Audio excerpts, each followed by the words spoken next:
it. Okay, so thank you for the introduction. So today I'm going to talk about a joint work we did together with Francis Bach. So essentially, this work is about using your computer for generating. Is that okay with the mic, or should I? For helping you generating worst-case guarantees for your favorite first-order methods. So, essentially, we can call that computer-assisted worst-case analysis. So there were already, like in the past, a few previous work related to that. So let me not give the details, but essentially, let me just say that here, what we are interested in is to, provide ways to generate simple proofs, simple worst-case guarantees. And what I mean by simple is, essentially worst-case guarantees that you can prove using only what we call potential functions. So if you don't know what it is, don't worry, I will come back to that on the next slide. So I'm not trying to fool you. I will just explain everything on gradient descent. So here, there was stochastic in the title, but here I will just do everything on the simple gradient descent, because I think this is all we need in order to understand the main ingredients of the technique. Okay. So the type of question we would like to answer is essentially if you provide me with, for example, a class of problems, so let's say a smooth convex function, and that you want and an algorithm, so let's say a gradient descent.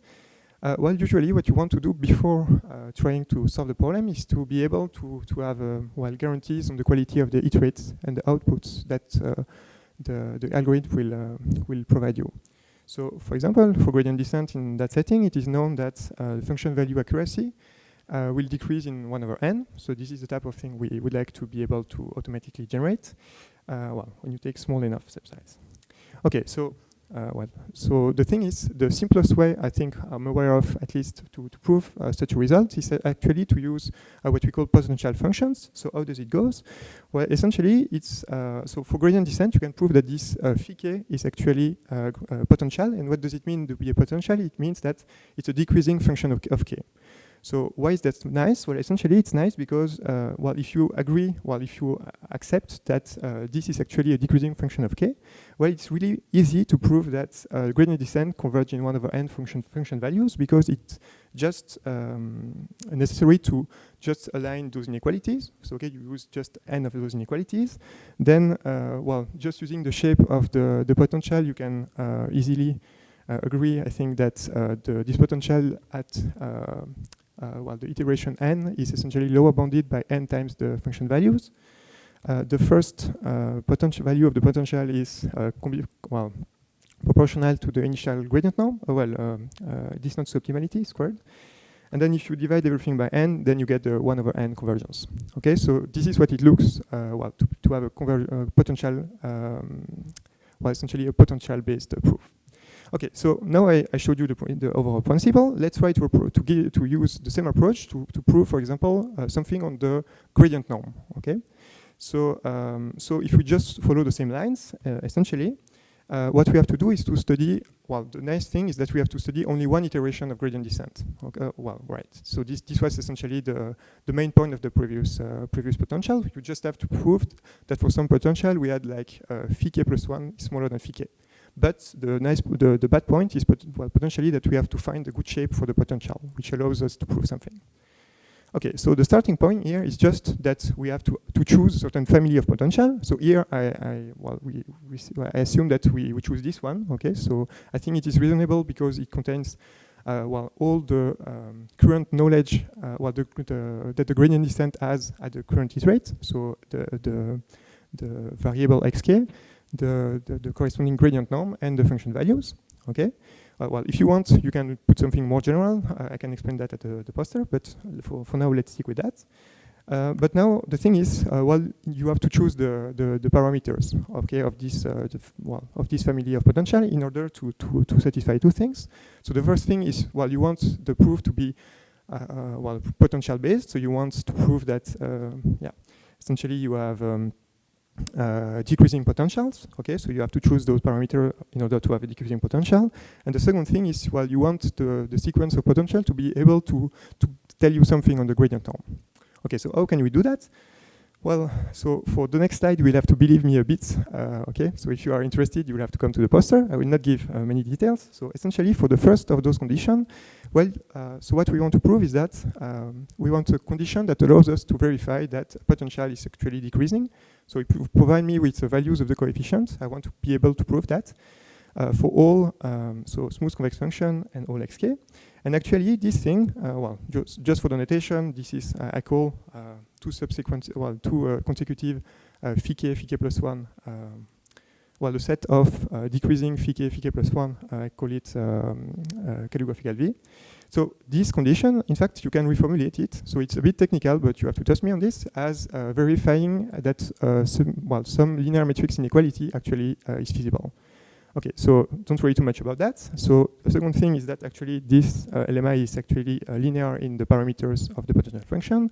And if you don't know what a LMI is, actually you can just think of it that way. We have an efficient way to, efficient representation of this set calligraphical V. So what can we do with that? Well, now we can try to use that actually to design a potential-based proof for the gradient norm. So the initial point was to choose actually a potential. Okay, so we choose this family. The second point, well, here in order to have a meaningful sequence of potential, well, we have to find, if you remember from the first slide, the shape of the proof, we have to essentially constrain that it gives you something. So for doing that, one way is actually to choose the first and the last one. Why? Because actually, if you do that, well, the sequence of potential would give you such a proof.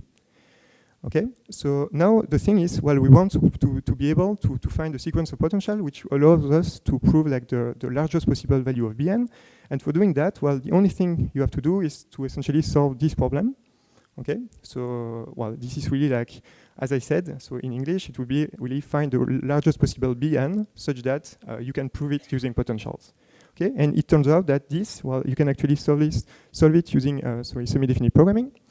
And so you can use that as a basis for designing proofs. So let me just say how you can do that. So the first thing is, well, actually this thing, you can solve it for certain values of n. I will show you an example on the next slide. Then, while you can observe the schedules it proposes you for the corresponding proof, schedules of parameters for the Lyapunov function, for the potential. And then you can try to tweak it a bit in order to get a proof that you can actually deal with. And then you can prove the result, but it's always easier to prove the result once you know what you have to prove, right? And what you can prove. So that's the idea. Okay, so now let's give a simple example. So I solved it, using semi-definite programming for you before the presentation.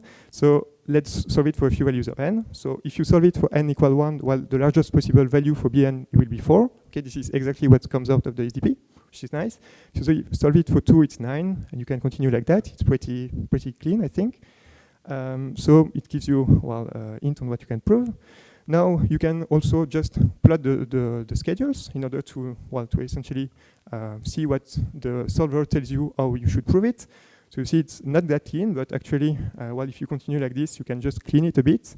And at the end, it's very simple to end up with such a potential. Okay, if you are interested, I'll let you, come to the poster. So just to summarize, so the overall philosophy is essentially that it's always easier to prove something when you know the answer, right? And so this allows to, these techniques is I think a nice toolbox to have, nice tool to have in your toolbox if you want, to prove things for first order methods. Okay, and so I said I did not want to fool you, so I said that I essentially said everything for gradient descent, but actually it works for many more examples. Some of them are in the paper, some are not. And if you are interested, I'm at paper. I will be presenting it at the details at poster 174. And thank you for your attention.